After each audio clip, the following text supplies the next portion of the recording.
Κάπτεν Ευαγγελία Κατσικαδάκου, καλώς ήρθατε ξανά στο Elahead. Αυτή θα ήθελα να σας κάνω κάποιες ερωτήσεις από τη στιγμή που είσαστε Eternal Auditor σε μια αναφιλιακή εταιρεία, να μας πείτε κάποια πράγματα για το επάγγελμά σας, για την ειδικότητά σας. Αρχικά, μπορείτε να μας πείτε πώς ορίζετε αυτή την εργασία που κάνετε και ποιες είναι οι βασικές της λειτουργίες, τι κάνετε, ποια είναι τα βασικά στοιχεία. Ορισμό, όταν λέτε τι εννοείτε, ποια είναι τα καθήκοντα του Eternal Auditor. Ποια είναι τα καθήκοντα του Eternal Auditor και τι ακριβώς κάνετε. Είναι να ελέγξει αρκετά πράγματα επάνω στο πλοίο, τα οποία αφορούν τη σόλας. Γιατί ένας auditor ασχολείται με πράγματα που αφορούν τη σόλας. Συγκεκριμένα, αν μιλάμε για τον ISM, είναι παιδάκι της σόλας και πηγάζει από το κεφάλαιο 9,2. Που σημαίνει ότι περιλαμβάνει η σόλας πρέπει να εφαρμόζεται πάνω στο πλοίο. Άρα, ένας επιθεωρητής που θα ανέβει πάνω σε αυτό θα πρέπει να ασχοληθεί και με τη γέφυρα και με τη μηχανή και με την κουβέρτα και γενικότερα με όλο το operation του πλοίου. Ωραία. Πώς βρήκατε αυτή τη δουλειά? Αυτή τη δουλειά μου προτάθη από το ίδιο το γραφείο, από την ναυτιλιακή εταιρεία που δουλεύω εδώ και 32 χρόνια από δόκιμος μέχρι πλοίαρχος. Οι ίδιοι με στείλανε να εκπαιδευτώ, να παρακολουθήσω κάποια σεμινάρια στους ABS και στους DMP, καθώς επίσης και στο Ελληνικό Κέντρο Εκπαίδευσης Σχολών Ευρωπαϊκού Ναυτικού στο ΚΙΣΕ. Πιστοποιήθηκα και στη συνέχεια έχεις το δικαίωμα να μπαίνεις μέσα στα πλοία και να κάνεις την προετοιμασία τους. Μάλιστα. Πώς βγήκατε σε αυτή τη θέση, μπορείτε επίσης να μας πείτε πώς εξελίχθηκε η καριέρα σας μέχρι τώρα? Τελείωσα τη σχολή εμποροπλιάρχων, σταδιακά πήρα τα διπλώματα σε σχέση με θαλάσσια υπηρεσία και με φοιτηση στο ΚΕΣΕ και στη συνέχεια όταν πήρα του πλοιάρχου εκπαιδεύτηκα σαν auditor. Ήταν μια πρόταση της εταιρείας και ήταν κάτι σε ό,τι αφορά τον ISM που έχει εφαρμοστεί παγκοσμίως από 1η Ιουλίου του 1997, που σημαίνει εδώ και 15 χρόνια τότε. Είχατε κάποια συγκεκριμένη εμπειρία πάνω στο αντικείμενο πριν κάνετε την αίτηση για αυτή τη δουλειά? Είναι η εμπειρία που έχουμε πάνω στο πλοίο, η ίδια μας η δουλειά. Σαν καπετάνιος. Σαν καπετάνιος, σαν ανθοπλοίαρχος, σαν υποπλοίαρχος, ακόμη auditor μπορεί να γίνει και ένας μηχανικός. Δεν είναι απαραίτητα να γίνει πλοίαρχος. Απλά ένας auditor είναι πιο καταρτισμένος και σωστός και αντικειμενικός σε σχέση με ένα άτομο του Πολυτεχνείου που απλά έχει μόρφωση πανεπιστημιακή. Και το πριν του ναυτικού είναι ότι έχει την πείρα και την εμπειρία. Ξέρει που θα κοιτάξει, ποια σημεία του βαποριού, ακόμη και πώς θα αντιμετωπίσει τους ανθρώπους. Τι ικανότητες είναι απαραίτητες για να κάνει κάποιος αυτήν την εργασία? Γνώση και εμπειρία. Και πάνω απ' όλα να είναι αντικειμενικός. Δεν μπαίνει σε ένα βαπόρι για να βρει λάθη και να εκθέσει άτομα, πλήρωμα, πλοίο και εταιρεία. Μπαίνει μέσα να κοιτάξει ουσιαστικά πράγματα, τα οποία αφορούν γενικότερα την ασφάλεια του πληρώματος, του πλοίου και του φορτίου. Ποια προσωπικά χαρακτηριστικά σε σχέση με τη φυσιολογία, σε σχέση με προσωπικά χαρακτηριστικά του χαρακτήρα δηλαδή, ευγένεια, τρόπο συμπεριφοράς, θεωρείτε ότι είναι χρήσιμα για αυτήν την εργασία? Καταρχάς, ένας auditor δεν έχει να μοιράσει τίποτα ούτε με το πλήρωμα, ούτε με την εταιρεία, ούτε με κανέναν. Πρέπει να μπαίνει μέσα ήρεμος και να είναι αντικειμενικός. Και σαν φυσιολογία χρειάζεται να έχει κάπως, μπορεί να είναι οποιοσδήποτε, μπορεί να γίνει ένας auditor ή χρειάζεται κάποια συγκεκριμένα σωματικά προσόντα για να μπορέσει να κάνει σε αυτή τη δουλειά? Όχι, δεν νομίζω ότι χρειάζονται σωματικά προσόντα. Απλά εντάξει, δεν μιλάμε για ένα πάρα πολύ εύσωμο άτομο, το οποίο δεν θα μπορεί να κινηθεί, θα χρειαστεί περισσότερο χρόνο για να κατέβει στη μηχανή ή να βγει έξω στην κουβέρτα. Δηλαδή, απλά είναι θέμα κινητικότητας. Δεν νομίζω ότι χρειάζονται κάποια ιδιαίτερα σωματικά προσόντα για να κάνεις αυτή τη δουλειά. Μας είπατε πριν ότι... Απλά γνώση και εμπειρία. Μας είπατε πριν ότι πήρατε κάποια εκπαίδευση για να κάνετε αυτή την εργασία σαν Eternal Auditor. Μπορείτε να μας πείτε συγκεκριμένα πού πήγατε και τι κάνατε?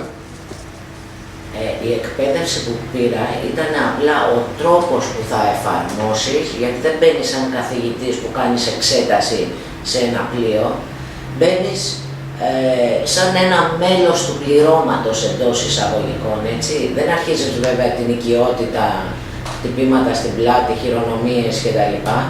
Απλά μπαίνεις κατευθείαν στο θέμα, στην ουσία, χωρίς πολλά λόγια. Η εκπαίδευση που πήρα, απλά παρακολούθησα σεμινάρια στους συγκεκριμένους νεογνώμονες που προανέφερα, όπως είναι η ABS, DNV και από το ΚΕΣΕΝ, έτσι, το Κέντρο Εκπαίδευσης των Σχολών Υπουργικού Ναυτικού για τους Αξιωματικούς, και από εκεί και πέρα όλη την υπόλοιπη γνώση την έχεις. Απλά αυτό που σου διδάσκουν είναι η μέθοδος και ο τρόπος που θα το εφαρμόσεις, χωρίς να εκτεθείς και χωρίς να εκθέσεις άτομα του πληρώματος. Πολύ όμορφα. Μπορείτε να μας περιγράψετε πώς είναι μια καθημερινή μέρα σε αυτήν την εργασία? Καταρχάς, σηκώνεσαι το πρωί, αφού βέβαια έχεις φτάσει στο βαπόρι, έχει γίνει όλη αυτή η προεργασία κτλ. Έχεις ένα τέτα-τέτ, ένα σύντομο διάλογο με τον καπετάνιο, πώς θα ξεκινήσει το πρόγραμμά σου, γιατί και ο καπετάνιος θα ελεγχθεί ο χώρος του, το γραφείο του, τα αρχεία του κτλ. Θα προσδιορίσεις το χρόνο και μάλιστα υπάρχει έντυπο στο οποίο καταγράφεις το χρόνο που ασχολείσαι με το κάθε άτομο ή το κάθε department. Μπορεί να είναι 2 ώρο, μπορεί να είναι 3 ώρο και ούτω καθεξής. Αναλόγως και την εξέλιξη της επιθεωρήσεως. Ωραία. Υπάρχει πρόγραμμα στο τι θα κάνεις. Ξεκινάω με τον καπετάνιο, μετά θα πάω στη γέφυρα, μετά θα πάω στην κονσόλα του GMTSS, στον ασύρματο, στη συνέχεια στον υποπλοίαρχο, στο cargo control. Ενδεχομένως μετά να ξεκινήσουμε με τον πρώτο μηχανικό, το μηχανοστάσιο. Φυσικά δεν εξαιρούνται ούτε το μαγειρίο, ούτε τα καμαρωτάκια, ούτε οι ναύτες. Ποια είναι τα βασικά σημεία που απολαμβάνετε περισσότερο στην εργασία σας? Δεν μπορώ να το θεωρήσω απόλαυση, γιατί όταν και εγώ ταξίδευα και περνούσα επιθεωρήσεις, πάντα ήσουν πιο πιεσμένος. Είχες το operation του βαποριού και επιπρόσθετα είχες και να κάνεις και με την επιθεώρηση.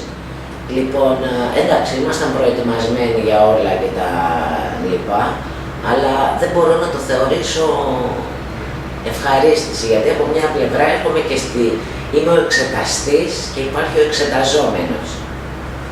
Άρα προσπαθώ να το περάσω όσο το δυνατόν πιο φυσιολογικά. Να μην αισθανθώ δηλαδή ότι εγώ υπερέχω του άλλου, τώρα τον εξετάζω. Αυτό είναι και το βασικό μειονέκτημα σε αυτή τη δουλειά? Δεν μπορώ να το χαρακτηρίσω μειονέκτημα, αλλά ούτε και πλεονέκτημα. Μάλιστα. Πώς βλέπετε την καριέρα σας να πηγαίνετε, πού βλέπετε να πηγαίνετε τα επόμενα χρόνια, να εξελίσσετε? Επειδή έχω περάσει από πολλά στάδια και ταξίδεψα και για 11 χρόνια υπήρξα εκπαιδεύτρια στα σωστικά πυροσβεστικά μέσα ασπροπύργου και έχω ασχοληθεί με training της εταιρείας για πληρώματα προς ναυτολόγηση και έχω ασχοληθεί με το πρόγραμμα Προστατεύω τον εαυτό μου και τους άλλους. Πιστεύω ότι πλέον το επόμενο στάδιο είναι η συνταξιοδότηση. Μάλιστα. Τελειώνουμε. Τι συμβουλή θα δίνατε σε κάποιον ο οποίος θα ήθελε να ακολουθήσει την ίδια επάγγελμα με εσάς, την ίδια απασχόληση με εσάς, την ίδια πορεία? Σαν auditor εννοείται. Σαν auditor. Να καπετάνιος και μετά να γίνει auditor. Από ακαδημία να γίνει auditor.